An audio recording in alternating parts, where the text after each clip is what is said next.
Knowing your own darkness is the best method for dealing with the darkness of other people. Carl Jung said, "Sometimes what hurts most isn't rejection, it's realizing someone only stayed to take, never to give." When someone is using you, their affection is inconsistent, their interest is conditional, and their presence always comes with a cost. You find yourself constantly exhausted, confused, and emotionally starved, but still hoping they'll care one day.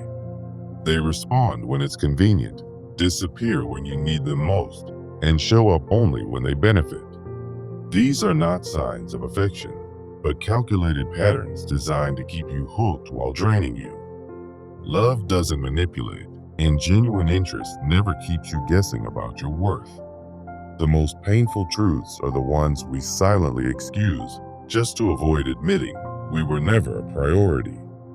You might blame yourself, thinking if you were more lovable, more perfect, they would choose you fully.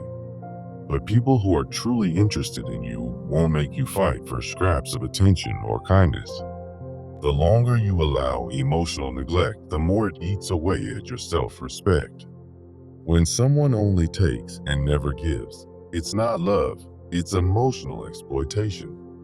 It's not your job to fix them, heal them, or prove your worth by enduring their indifference. Your heart was never meant to be a convenience store for someone else's broken ego. Every time you accept the bare minimum, you tell your soul that it's all you deserve. But the truth is, you deserve reciprocity, intention, and presence, not confusion, silence, and excuses. When someone truly values you, their actions align with their words without needing to be chased. And when someone is only using you, deep down, you already know you've just been hoping you're wrong. The healing begins the moment you stop hoping they'll change and start honoring what you already feel. You are not too much, too sensitive, or too needy. You are just in the wrong presence. Protect your energy like your life depends on it, because your peace is the foundation of your power.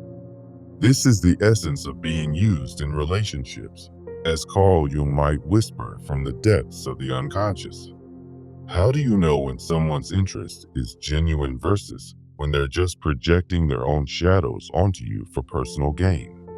In the world of Jungian psychoanalysis, our shadows, those repressed parts of ourselves, often lead us into cycles of exploitation and heartbreak. Think of archetypes like the victim or rescuer, which make us susceptible to those who take without giving.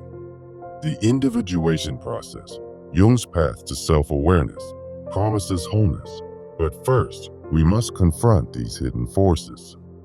Today, I offer you a 5-step journey to break free. Identify the root wound, recognize your soul's value, differentiate genuine connections from exploitation, cultivate self-love, and shatter limiting beliefs. By exploring these steps through Jung's lens, we'll uncover how to stop attracting users and start building authentic bonds. Let's begin at the origin of it all, where childhood wounds cast long shadows that draw in those who cannot give anything back. Picture a child reaching for inconsistent arms, only to be met with absence, planting seeds of unworthiness deep in the psyche. This core wound, as Jung described, becomes a shadow aspect, unresolved feelings of abandonment that we carry into adulthood. We project these unmet needs onto others, idealizing manipulators as saviors, blinding ourselves to their self-serving actions. Suddenly, you're in a dance where they take your energy, offering only gaslighting or inconsistent affection in return. It's exhausting, this cycle of repeated heartbreak, where emotional unavailability feels like love because your shadow demands it. Jung would say this projection keeps us trapped, seeing reflections of our own pain rather than the truth of their disinterest. To escape, we must first acknowledge that this wound doesn't define you. It's just a shadow waiting to be integrated. Now, let's turn inward to recognize the inherent value of your soul, the light that users try to dim. You possess a strong intuition, that inner voice Jung revered, whispering warnings when someone approaches with hidden motives. Your deep empathy, a double-edged sword, draws predators who exploit it while giving nothing in return. There's a natural creativity within you, a sign of individuation that users fear because it illuminates their shallowness. And that inexplicable magnetism you have, it's a beacon for both genuine souls and those who seek to use you for their gain. These traits remind you that you're too valuable for one-sided relationships, deserving mutual growth and respect. Daily, ask yourself, what unique qualities in me deserve protection from users? This awareness shifts your perspective, helping you see through the projections and demand the connections you truly deserve. Armed with this knowledge, we move to differentiating a soul connection from exploitation, peering through Jungian lenses. A user stunts your growth, discouraging your individuation, while a true connection encourages your full potential. Watch for emotional instability, impulsive behaviors like hot and cold affection, rooted in their own shadows, that leave you drained. They offer dishonest reflections, flattering your light while ignoring your depths, unlike someone who integrates both. That intense allure might feel magical at first, but it's often superficial, a projection of your unmet needs onto their facade. To spot this, try a 3-level emotional journal. First, document surface behaviors, like they canceled plans again. Next, analyze projections. Am I idealizing them due to my shadow? Finally, reflect on outcomes. Does this interaction drain or uplift me? Through this practice, patterns emerge, revealing users for what they are, mirrors of your vulnerabilities, not partners in your journey. Once you can identify them, the path forward is clear. Cultivate self-love to naturally repel those who seek to exploit you. True self-love, in Jung's view, means embracing your full psyche, including the shadow, accepting your flaws, and setting firm boundaries. It raises your standards, making emotional withholding or self-centered demands utterly intolerable. When you honor your needs, users fade away, unable to thrive in the light of your integrated self. Practice a mirror work ritual. Stand before a mirror, affirm, I am whole and deserve mutual respect, and visualize rejecting a user's advances. Journal about shadow integration, uncovering hidden parts that once attracted exploitation. This self-love filters out mediocre connections, aligning you with the self-archetype you championed. Yet, even with this foundation, old beliefs might whisper that to be loved, you must tolerate being used. It's time to break that chain. This belief often stems from upbringing or societal norms, echoing archetypes like the self-sacrificing caregiver. We learn that love equals sacrifice, leading to codependency where we ignore users' behaviors and lose ourselves in the process. The consequences are devastating: spiritual depletion, repeated exploitation, as your shadow reinforces this painful pattern. But Jung offers a new framework. True love is a balanced exchange, mutual individuation with clear boundaries. Reject the martyr role. Instead, demand reciprocity and expose users for their inability to give. Start with a yes/no list. Jot down non-negotiables like no to inconsistent communication and boundaries for interactions. Role-play assertive communication. Practice saying, I notice you're only reaching out when you need something. Let's address that. These steps empower you to reclaim your identity, turning vulnerability into strength. As you dismantle this belief, you're not just surviving, you're thriving, ready to share this wisdom with others. Remember, true liberation, as Jung envisioned, isn't about avoiding love, but recognizing users through your shadow's lens. It's about connecting with souls who honor your wholeness, fostering relationships built on authenticity and growth. Now, to make this real, let's outline a transformational action plan for your daily life. Begin with a 30-day journal. Each day, track your interactions using the 3-level emotional journal we discussed. Note how you recognize users and the progress you're making in setting boundaries. Apply your yes, no list in real time, in conversations with exploitative individuals, and observe the liberation it brings. Join or form a community, like online forums, to discuss experiences and draw on Jungian concepts for accountability. Share your journey with trusted friends, turning your insights into collective empowerment. Through this, you'll see how identifying your root wound transforms pain into wisdom. Recognizing your soul's value will make you magnetic to genuine connections, not just users. Differentiating behaviors will become second nature, protecting you from future heartbreak.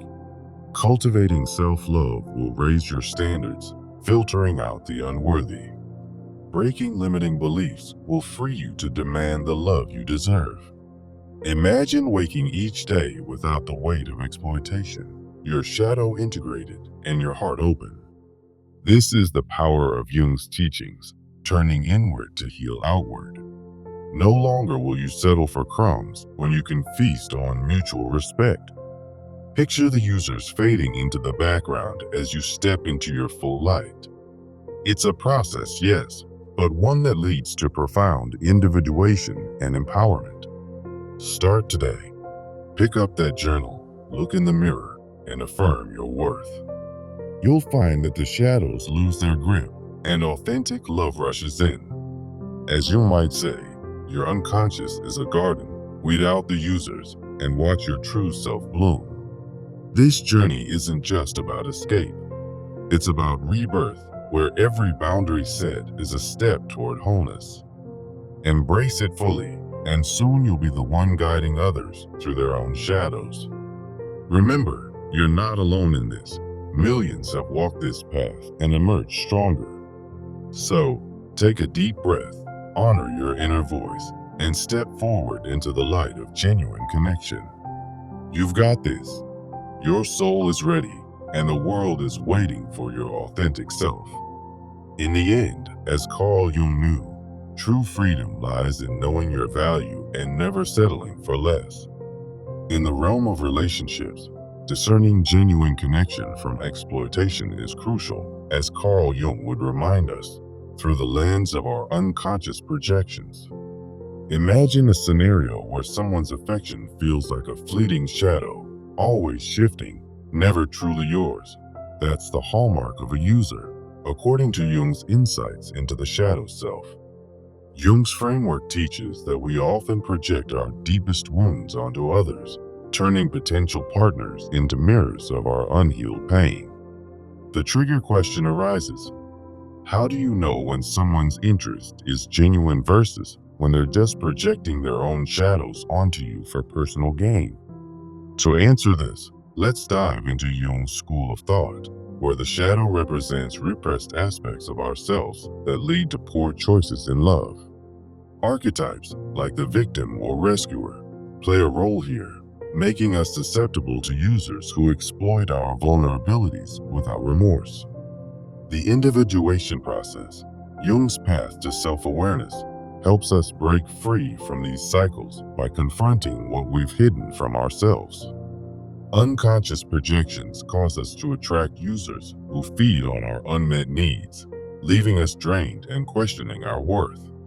Here's my promise: a 5-step journey to recognize the behaviors of someone who's only using you, confront your own shadows, and achieve authentic connections. Step 1. Identify the root wound that draws you into these harmful dynamics. Step 2. Recognize your soul's true value to rise above exploitation. Step 3. Differentiate genuine bonds from exploitative ones through Jungian lenses. Step 4. Cultivate deep self-love as a shield against users. Step 5. Break the limiting beliefs that keep you tethered to those who don't truly care.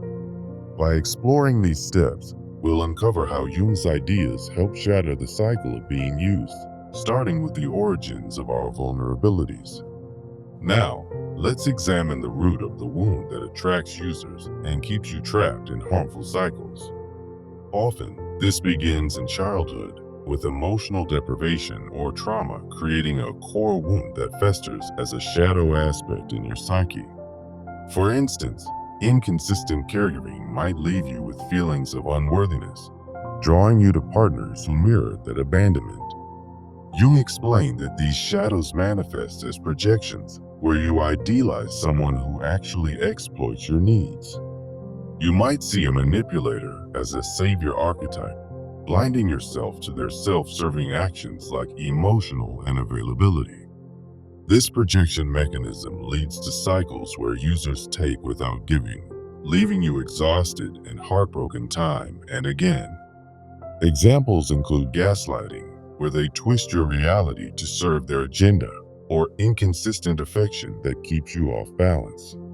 The consequence is a repetitive pattern of disappointment, as your shadow reinforces the belief that you deserve no better.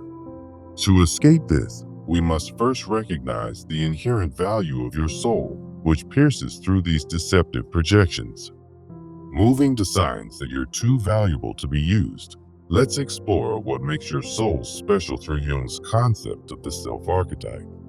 One sign is your strong intuition, that inner voice Jung spoke of, which warns you when someone's intentions are exploitative. Your deep empathy, while a gift, is often what users target, draining your energy for their own gain. Natural creativity signals your individuation process, a trait that deserves protection from those who seek to diminish it. That inexplicable magnetism you possess attracts both genuine souls and predators, so learning to discern is key. These traits remind you that you deserve relationships based on mutual growth, not one-sided exploitation. By honoring your soul's value, you counter the shadows pulled toward users and set the stage for authentic connections. A practical tip: start a daily reflection prompt, asking yourself, what unique qualities in me deserve protection from users? With this awareness, we can now differentiate a soul connection from exploitation, using Jung's ideas on projections and archetypes. First, consider the developmental impact. A user stunts your growth, discouraging your individuation, while a true connection encourages it. Users often exhibit emotional instability, like hot and cold behaviors rooted in their own shadows, demanding without reciprocity. They provide dishonest reflections, flattering your light while ignoring your shadow, unlike a genuine partner who integrates both. Superficial attraction is another red flag, an intense but shallow allure that fades quickly, often a projection of your unmet needs. Through Jungian lenses, spot these by implementing a 3-level emotional journal after interactions. Level 1. Document surface behaviors, such as, they canceled plans again, leaving me feeling unimportant. Level 2. Analyze projections, questioning, am I idealizing them because of my own shadow wounds? Level 3. Reflect on outcomes, noting, does this interaction drain me or uplift my spirit? Once you can identify users, the next step is to build complete self-love, which naturally repels exploitative dynamics. True self-love, in Jung's view, means embracing your full psyche, including your shadow, and setting firm boundaries. This involves accepting your flaws and respecting your needs, so you no longer tolerate emotional withholding from others. The positive consequences are profound. It raises the standard of connections you accept, filtering out users effortlessly. By aligning with your self-archetype, you create a barrier that makes one-sided relationships intolerable. Practice this through a mirror work ritual. Stand daily in front of a mirror. Affirm your worth, like, I am whole and deserve mutual respect. Visualize rejecting a user's advances, and follow up with journaling prompts on integrating your shadow. Even with self-love, Deep-seated beliefs might push you to tolerate users, so let's break that illusion next. The belief that to be loved, you must tolerate being used stems from cultural archetypes like the self-sacrificing caregiver. This origin in upbringing or societal norms leads to codependency, where you ignore users' behaviors out of fear of abandonment. The consequences include loss of identity and spiritual depletion, as your shadow reinforces this harmful pattern. Jung inspires a new framework. True love is a balanced exchange that supports mutual individuation and clear boundaries. To dismantle this, create a yes/no list of non-negotiables, like no to inconsistent communication that leaves me doubting. Practice assertive communication with role-play scripts, such as, I notice you're only reaching out when you need something. Let's address that. By adopting this framework, you pave the way for healing and authentic relationships. Finally, in sharing this message, remember that true liberation, as Jung envisioned, comes from recognizing users through your shadow's lens. It's not about avoiding love, but connecting with souls who honor your wholeness and foster a mutual growth. To put this into action, start with a 30-day journal tracking your interactions and applying the tools we've discussed. Daily entries should note progress in recognizing users, using the 3-level emotional journal for deeper insight. Practice boundaries in real time with your yes/no list, such as ending conversations that feel exploitative. Join a community, like online forums, to share your journey and draw on Jungian concepts for accountability. This process leads to individuation, transforming your vulnerabilities into empowerment, so you can live a life of genuine connections.